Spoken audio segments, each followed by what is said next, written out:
En 1938, dans les ateliers de Neuhausen am Rheinfall, en Suisse, un ingénieur nommé Charles Peter pose sur une table de travail les premières ébauches d'un pistolet qui allait changer l'histoire des armes de poing européennes. Ce pistolet, le SIG P210, devient rapidement une référence absolue en matière de précision et de qualité de fabrication. Les forces armées suisses l'adoptent, les tireurs sportifs l'idolâtrent et les collectionneurs le chassent pendant des décennies. Mais l'histoire ne s'arrête pas là. 60 ans plus tard, dans une autre usine, dans une autre époque, des ingénieurs allemands vont reprendre cette obsession de la perfection et la pousser encore plus loin, jusqu'à créer quelque chose que personne n'attendait vraiment. Un pistolet de compétition, fabriqué entièrement à la main, capable de grouper 5 balles dans un cercle de 2,5 cm à une distance de 50 mètres, sans aide mécanique, sans banc de tir, avec un simple tireur humain derrière la queue de détente. Ce pistolet, c'est le SIG Sauer X6 Supermatch. Et pour comprendre pourquoi il représente quelque chose d'aussi exceptionnel dans le monde des armes de poing, il faut d'abord revenir sur la lignée dont il est issu.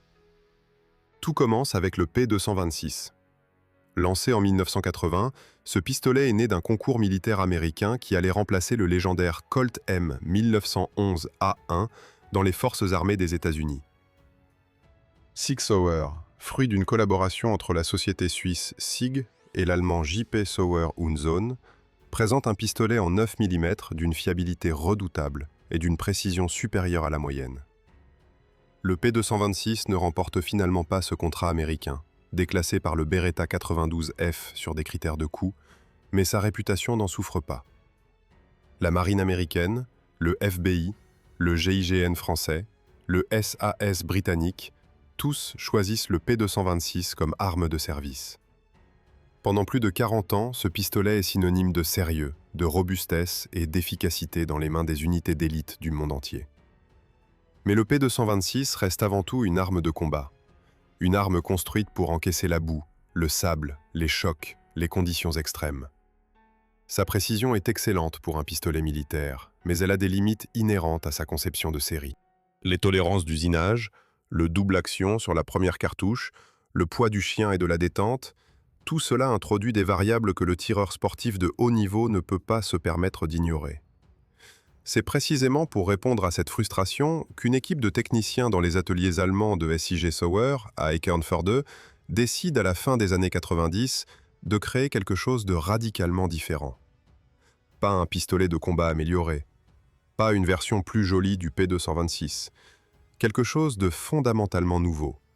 Une plateforme modulaire, entièrement en acier inoxydable, assemblée à la main par des artisans qualifiés, conçu dès le départ pour le tir de compétition. Ce projet prend le nom de X5, en référence à sa longueur de canon de 5 pouces, soit environ 12,7 cm. Le X5 fait son apparition officielle en 2000 et immédiatement, il divise la communauté des tireurs. D'un côté, les puristes du combat, qui voient dans ce pistolet une dépense inutile, un objet de luxe déguisé en arme. De l'autre, les compétiteurs qui comprennent instantanément ce que cette machine représente. Une précision chirurgicale rendue accessible à quiconque peut s'offrir son prix. Et ce prix est élevé, très élevé. Les premiers modèles s'échangent autour de 2000 € en Europe, à une époque où un P226 militaire coûte 3 fois moins cher. Pourtant, les commandes affluent. Ce qui distingue immédiatement le X5 de tout ce que SIG Sauer avait produit avant lui, c'est la précision de son assemblage. Chaque pistolet est monté individuellement par un seul technicien, qui ajuste à la main le jeu entre la glissière et la carcasse, règle la détente, contrôle le canon.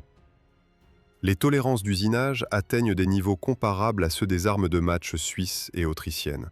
Le canon de précision présente un alignement optique quasi parfait avec la carcasse. La glissière en acier inoxydable coulisse sur des rails longs, beaucoup plus longs que ceux d'un P226 standard, ce qui réduit considérablement le mouvement parasitaire entre les pièces et améliore directement la répétabilité des coups. Et puis, aux alentours de 2013, Sig Sauer franchit une nouvelle étape.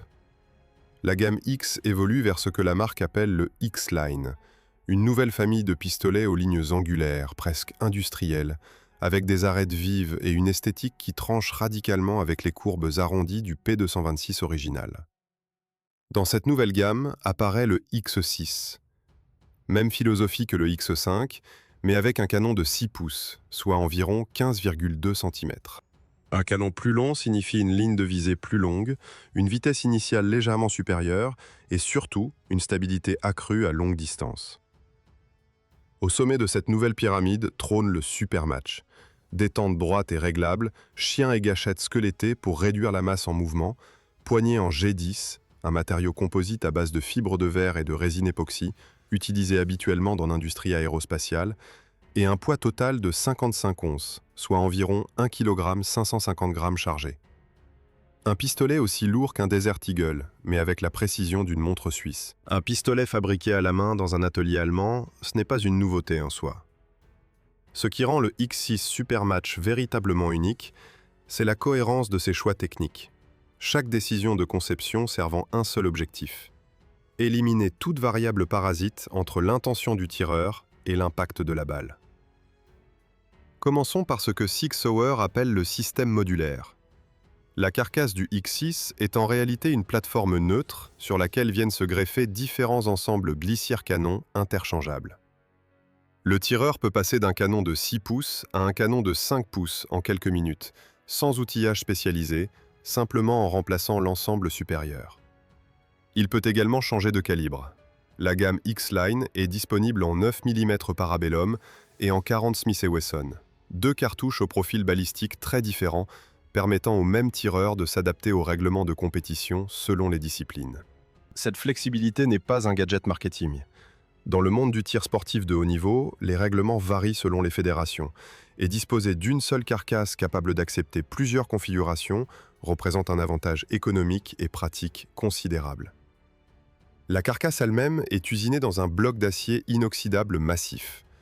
Ce choix matière est délibérément opposé à la tendance générale de l'industrie des armes de poing qui, depuis les années 80, privilégie les carcasses en polymère pour réduire le poids et les coûts de production. SIJ Sauer fait exactement l'inverse avec le X6. Plus lourd, plus cher, plus complexe à usiner, mais infiniment plus stable thermiquement et mécaniquement. L'acier inoxydable absorbe les vibrations différemment du polymère et du duralumin. Et cette absorption se traduit directement par une réduction du mouvement de recul perçu par le tireur entre deux coups consécutifs.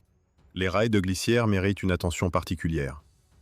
Sur un P226 de série, la longueur de contact entre la glissière et la carcasse est calculée pour assurer la fiabilité dans des conditions d'emploi difficiles, avec une certaine tolérance aux impuretés et à l'usure.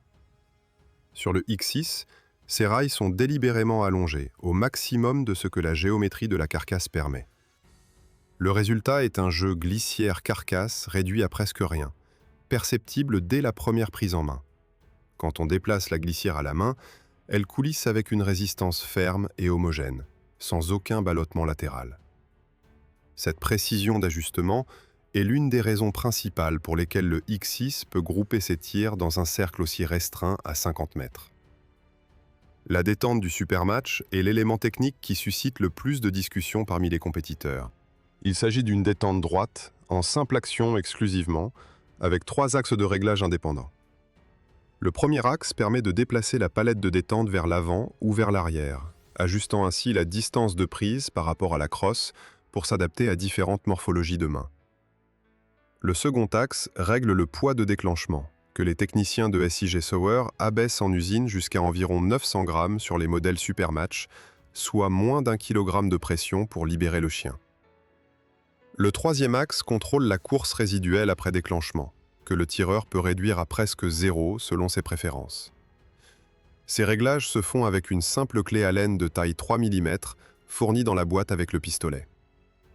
Ce système de réglage est à la fois la force et le point faible du X6, et nous y reviendrons dans la prochaine partie. Mais dans son principe, il représente une avancée réelle par rapport à ce que proposent les concurrents directs dans cette gamme de prix. Un pistolet comme le Walther Q5 Match ou le CZ Shadow 2 offre des détentes excellentes, mais fixes dans leur géométrie. Le X6 permet une personnalisation que seuls les 1911 américains haut de gamme proposaient jusqu'alors, et uniquement après intervention d'un armurier spécialisé. Le chien et la gâchette sont tous deux squelettés, c'est-à-dire évidés dans leur masse pour réduire le poids des pièces en mouvement. Cette technique, empruntée directement à la tradition des pistolets de match de la première moitié du XXe siècle, réduit l'inertie rotationnelle du chien au moment du départ du coup et améliore la netteté du déclenchement perçu par le tireur. Les poignées en G10, ce composite technique utilisé notamment dans la fabrication de certaines pièces d'avion, offrent une adhérence supérieure à celle du bois ou du polymère. Standard, même avec des mains humides, et résiste à tous les solvants de nettoyage courants sans se dégrader. Le canon de 6 pouces, soit environ 15,2 cm, est rayé selon un pas de rayure de 1 tour en 250 mm, optimisé pour les munitions de 9 mm à ogive pleine métal. Sa chambre est taillée avec des tolérances serrées qui favorisent la précision au détriment d'une certaine souplesse d'alimentation. Le X6 préfère les munitions de qualité homogène et se montre moins indulgent qu'un pistolet de service avec des cartouches bas de gamme à dimension variable. Chaque pistolet quitte l'atelier avec une cible de test réalisée par le technicien qui l'a assemblé à une distance de 25 mètres, 5 coups tirés à la main. Cette cible est glissée dans la boîte d'origine et remet au client la preuve physique de ce que sa machine est capable d'accomplir avant même qu'il ne la touche. 650 cartouches. C'est le nombre de coups tirés sans le moindre incident quand tout bascule soudainement sur la ligne de tir. Le tireur lève son X6 Supermatch, presse la détente, et rien ne se passe. Pas d'enraillement classique, pas de cartouche coincée dans la chambre, pas d'amorce défaillante. Le chien est armé, la chambre est chargée, mais la détente ne répond plus. Elle est revenue si loin vers la carcasse qu'il est physiquement impossible de la presser suffisamment pour libérer le chien. Le pistolet est chargé, le chien est en arrière, et aucun mécanisme de désarmement n'est disponible sur un modèle simple action sans décoquer. Une situation qui, sur un stand de tir, provoque une immobilisation complète de l'arme et une longue série de questions inconfortables. Ce qui s'est passé est techniquement précis et mérite d'être expliqué en détail. La palette de détente du X6 Supermatch peut se déplacer longitudinalement le long de son axe, vers l'avant ou vers l'arrière, grâce à la vis de réglage latérale. Cette vis est serrée par le tireur avec la clé Allen fournie, et elle maintient la position choisie par friction. Or, après plusieurs centaines de coups, les micro-vibrations générées par le recul et par le retour en batterie de la glissière ont progressivement fait migrer la détente vers l'arrière, en direction de la carcasse, sans que la vis de réglage ne se soit pour autant dévissée. Ce phénomène, connu en mécanique sous le nom de fluage par vibration, survient lorsque la pression de serrage d'une vis n'est pas suffisante pour résister aux sollicitations dynamiques répétées, même si la vis ne tourne pas à proprement parler. Le résultat concret est celui-ci. La détente s'est rapprochée de la carcasse au point que la distance entre sa palette et l'arrière de la poignée est devenue insuffisante pour permettre un mouvement de pression complet. Le chien reste armé, la sécurité manuelle ne suffit pas à l'abaisser sur ce modèle simple action, et le tireur se retrouve avec une arme chargée qu'il ne peut ni tirer ni désarmer sans intervention mécanique. La solution, trouvée après plusieurs minutes d'analyse sur la ligne de tir, consiste à insérer la clé Allen dans le logement latéral de réglage, desserrer la vis, repousser manuellement la détente vers l'avant jusqu'à une position permettant le mouvement, puis resserrer la vis et abaisser le chien en sécurité. Une opération de 2 à 3 minutes avec l'outillage fourni, mais qui suppose de garder son calme et de ne pas se retrouver dans une situation où la rapidité d'action serait critique. Ce qui rend cet incident particulièrement intéressant du point de vue technique, c'est que la vis de réglage n'était pas desserrée au moment de la panne. Elle était serrée à un niveau qui semblait correct à l'utilisateur, sans surserrage ni sous-serrage apparent. Cela signifie que le problème n'est pas une simple question de négligence dans la maintenance, mais potentiellement une limite inhérente au système de réglage tel qu'il est conçu sur les premiers exemplaires de la gamme X-Line. SIJ Sauer n'a pas publié de bulletin technique officiel sur ce point au moment où ces faits sont rapportés, et la marque n'a pas reconnu publiquement l'existence d'un défaut de conception sur cette série. Cependant, plusieurs utilisateurs ayant acquis les premières séries du X-Line ont rapporté des comportements similaires sur des forums spécialisés, ce qui suggère que le phénomène n'est pas isolé à un seul exemplaire mal réglé. La solution empirique adoptée par les tireurs confrontés à ce problème consiste à appliquer une très petite quantité de frein filet de force faible sur la vis de réglage de position, ce qui augmente significativement la résistance au fluage par vibration sans pour autant bloquer définitivement le réglage. Cette approche, non mentionnée dans le manuel d'utilisation fourni par Sig Sauer, circule entre compétiteurs comme un secret de fabrication non officiel. Elle illustre une réalité fréquente dans le monde des armes de match haut de gamme. Les premiers utilisateurs d'une nouvelle plateforme deviennent involontairement les testeurs qui identifient les limites que les ingénieurs n'ont pas détectées en laboratoire. Un second problème apparaît autour du même nombre de coups, d'une nature différente mais révélatrice du même phénomène général. Les vis de fixation des plaquettes de poignée en G10 commencent à présenter un léger jeu perceptible. Pas un détachement complet, pas une défaillance visible, mais une imperceptible mobilité des plaquettes qui se manifeste par un glissement de quelques dixièmes de millimètre à chaque coup. Un tireur ordinaire ne le remarquerait pas. Un compétiteur de haut niveau, dont la prise en main est calibrée avec une précision quasi chirurgicale, le ressent immédiatement comme une perturbation dans la répétabilité de sa tenue. Là encore, la même cause. Les micro-vibrations répétées sur plusieurs centaines de coups et des vis serrées à un couple insuffisant pour résister à ce type de sollicitation prolongée. Il faut également mentionner un troisième phénomène, plus anecdotique mais physiquement significatif. Après une session intensive d'environ 400 cartouches tirées en continu, la carcasse en acier inoxydable du X6 atteint une température suffisamment élevée pour provoquer une gêne notable au toucher. L'acier inoxydable conduit la chaleur des gaz de combustion bien plus efficacement que le polymère ou l'aluminium, et cette chaleur se diffuse rapidement à travers toute la masse métallique de la carcasse. Pour un tireur qui maintient son index le long de la carcasse entre les séries, la sensation devient franchement inconfortable après 1 heure de tir intensif. Ce n'est pas une défaillance fonctionnelle, mais c'est une contrainte d'usage réelle que les fiches techniques de SIG Sauer ne mentionnent nulle part. Ces 3 incidents réunis dessinent le portrait d'une plateforme techniquement ambitieuse, assemblée avec un soin exceptionnel, mais dont la jeunesse se révèle sous le feu des premières utilisations intensives. Le X-Line est une conception nouvelle, lancée sur le marché sans le bénéfice des décennies de retour terrain dont bénéficiait le X5 original. Et comme toute nouvelle plateforme, elle porte en elle des imperfections que seul le temps et l'usage révèlent vraiment. Sur les stands de tir compétitifs européens et américains, le x6 Supermatch arrive à un moment précis de l'histoire du tir sportif. Les années 2010 ont vu exploser le nombre de licenciés en IPSC et en IDPA, 2 fédérations aux règlements distincts mais partageant un même appétit pour les pistolets semi-automatiques à haute précision. L'IPSC, fondée en 1976, autorise des modifications poussées sur les armes de compétition et dispose d'une division dite « production » dans laquelle les pistolets doivent rester proches de leur configuration d'origine.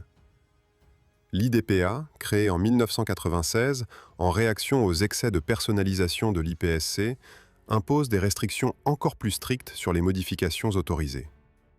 Le bullseye, discipline américaine plus ancienne encore, privilégie la précision statique sur des cibles fixes à des distances standardisées. Dans ces 3 contextes très différents, le DV6 trouve sa place naturellement, non pas parce qu'il domine chacune de ces disciplines de façon absolue, mais parce qu'il offre un niveau de précision et de personnalisation que très peu de pistolets de production peuvent égaler sans intervention d'un armurier externe. La comparaison avec le Pardini GT9 s'impose dans cette discussion, car les 2 pistolets occupent un segment de marché similaire et sont régulièrement mis en concurrence directe par les compétiteurs qui cherchent le meilleur outil possible dans la gamme des 2000 à 3000 euros. Le Pardini GT9, fabriqué en Italie par une maison fondée en 1976, est une conception entièrement différente du DV6.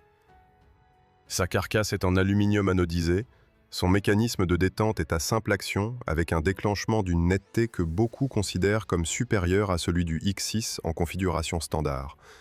Et son angle de poignée rappelle davantage celui d'un pistolet de tir sportif classique que celui d'un pistolet tactique. Le Pardini GT9 est un outil de précision pure, conçu dès l'origine pour le stand de tir, sans aucune concession à un usage défensif ou tactique.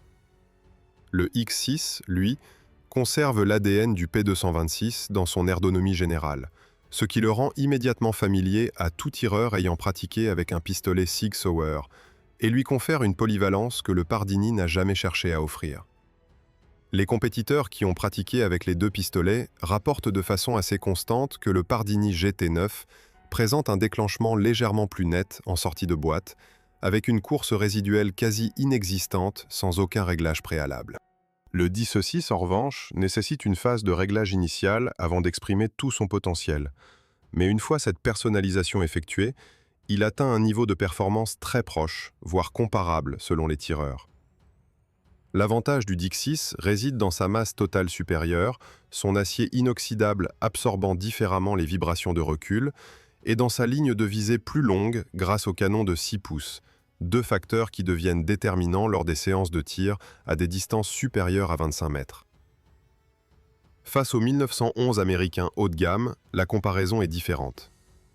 Un 1911 de compétition, produit par des maisons comme Wilson Combat, Nighthawk Custom ou Lesber, représente entre 2500 et 5000 $ selon les options, et offre une détente simple action d'une qualité généralement supérieure à ce que propose le Dix 6 en série. Mais ces 1911 sont des pistolets à un seul calibre, à chargeur de capacité limitée à 8 ou 9 cartouches en calibre 45 ACP, et leur plateforme centenaire impose des contraintes de maintenance que la conception plus moderne du D6 ne connaît pas. Dans les disciplines de compétition autorisant les chargeurs de grande capacité en 9 mm, le D6 dispose d'un avantage logistique évident avec ses chargeurs de 17 cartouches, permettant des séquences de tir plus longues sans rechargement. Ce qui frappe les tireurs qui découvrent le D6 pour la première fois sur un stand de compétition, c'est ce phénomène difficile à quantifier mais unanimement décrit. Une précision qui semble presque automatique, indépendante de l'effort conscient du tireur. À 15 ou 20 mètres, les groupements se resserrent sans que le tireur n'ait l'impression de faire quoi que ce soit de particulier.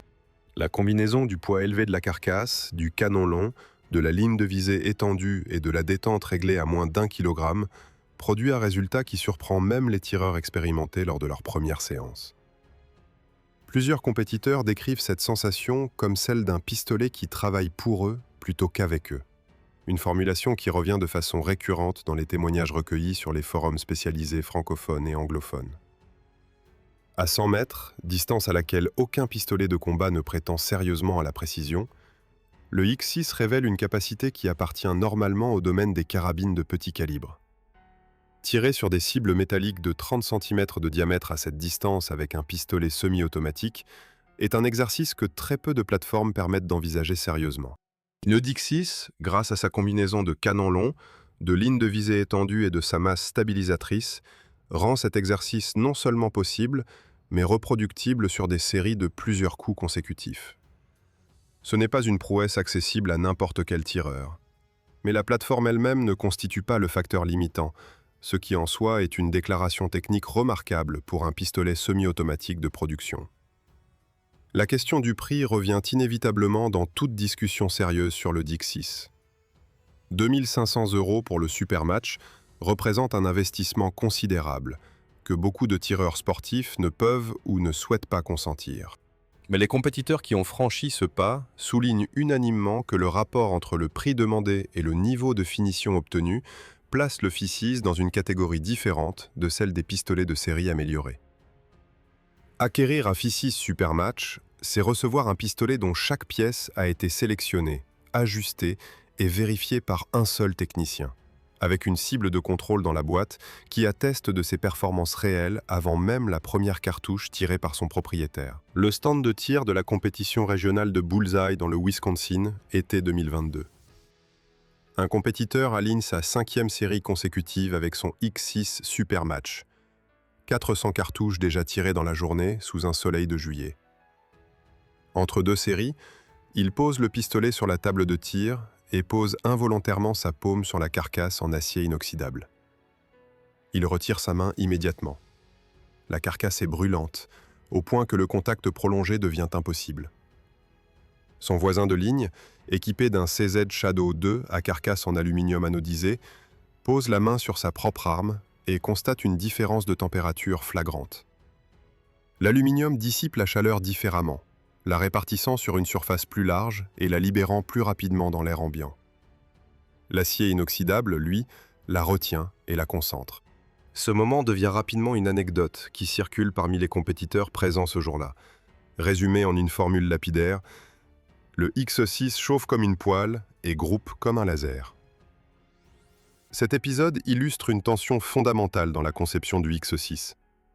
Les choix techniques qui font sa précision exceptionnelle, la masse en acier inoxydable, la densité métallique de la carcasse, les rails de glissière allongés, sont exactement les mêmes qui provoquent cette accumulation thermique après un usage intensif. Il n'existe pas de solution simple à cette contradiction, car modifier la composition métallique de la carcasse reviendrait à altérer les propriétés mécaniques qui garantissent la précision. SIJ Sauer n'a jamais prétendu que le X6 était conçu pour des séances de tir continues de plusieurs centaines de coups sans interruption. La notice d'utilisation recommande des pauses régulières. Mais sur un stand de compétition, où le rythme est imposé par le règlement et non par le confort du tireur, cette contrainte devient une réalité concrète que les utilisateurs apprennent à gérer empiriquement. Parallèlement à son succès sur les stands de compétition, le X6 Supermatch connaît un destin inattendu sur le marché secondaire des armes de collection. Dès les premières années suivant son lancement, les exemplaires de la première série du X-Line commencent à s'échanger entre collectionneurs à des prix sensiblement supérieurs à leur valeur d'achat neuf. Ce phénomène, rarissime pour un pistolet de production moderne, s'explique par plusieurs facteurs convergents. D'abord, les volumes de production sont intentionnellement limités par SIJ Sauer, chaque pistolet étant assemblé à la main par un technicien unique, ce qui rend impossible toute augmentation rapide des cadences pour répondre à une demande excédentaire. Ensuite, la réputation de fiabilité et de précision du 10-6 se répand rapidement dans les communautés de tireurs sportifs européens et nord-américains, créant une demande qui dépasse régulièrement l'offre disponible chez les revendeurs agréés. Enfin, certains collectionneurs anticipent que la gamme X-Line, comme la gamme X5 avant elle, sera inévitablement modifiée ou discontinuée au fil des évolutions réglementaires et des révisions de catalogue, ce qui confère aux premiers exemplaires une valeur patrimoniale potentielle. Les exemplaires numérotés des premières séries de production, reconnaissables à certains détails d'usinage spécifiques aux outillages d'origine avant leurs révisions ultérieures, font l'objet d'une attention particulière. Des tireurs ayant acquis leur X6 Supermatch parmi les tout premiers disponibles sur le marché français et belge rapportent avoir reçu des offres de rachat à des prix supérieurs de 30 à 40% à leur prix d'acquisition initial, dès la deuxième année suivant leur achat. Certains ont accepté ces offres, d'autres ont refusé, estimant que posséder un tel instrument de précision et ne pas s'en servir représentait une forme de gâchis difficile à justifier. Il existe dans cette histoire une ironie que les amateurs d'armes de poing apprécieront pleinement. Le P226, ancêtre direct du X6, a été écarté du contrat américain de 1985 au profit du Beretta 92F sur la base d'un argument de coût. Trop cher à produire, trop complexe pour une fabrication en grande série destinée à équiper des centaines de milliers de soldats. 40 ans plus tard, les héritiers directs de cette lignée, les X5 et X6 de la gamme Master Shop, assument pleinement cette complexité et ce coût comme des arguments de vente plutôt que comme des handicaps. Ce que les militaires américains ont rejeté comme un défaut est devenu exactement ce pourquoi les compétiteurs et les collectionneurs paient une prime significative. Le dernier chapitre connu du X6 Supermatch s'écrit encore aujourd'hui, sur les stands de tir de Lyon, de Bruxelles, de Genève et de Montréal, entre les mains de tireurs qui ont économisé plusieurs mois pour s'offrir ce pistolet et qui, à chaque session, retrouvent cette sensation décrite de façon identique par tous ceux qui l'ont vécu. Une précision qui semble excéder ce qu'un pistolet semi-automatique devrait normalement être capable d'accomplir, comme si la machine avait été conçue pour corriger les imperfections humaines plutôt que pour les amplifier. 3 vis à laine, un canon de 6 pouces et une carcasse en acier forgée à la main dans un atelier allemand. Voilà ce que SIJ Sauer a mis 40 ans à construire, à partir des fondations posées par Charles Peter en 1938. Si cette histoire vous a appris quelque chose sur le SIJ Sauer X6 et sur ce que représente vraiment un pistolet de précision absolue, laissez un commentaire ci-dessous et dites-nous quel est le pistolet de compétition qui vous fascine le plus. Je suis Théo Calibre, abonnez-vous à la chaîne pour ne manquer aucune prochaine histoire sur les armes qui ont marqué l'histoire. Et si cette vidéo vous a plu, un like est la meilleure façon de le faire savoir.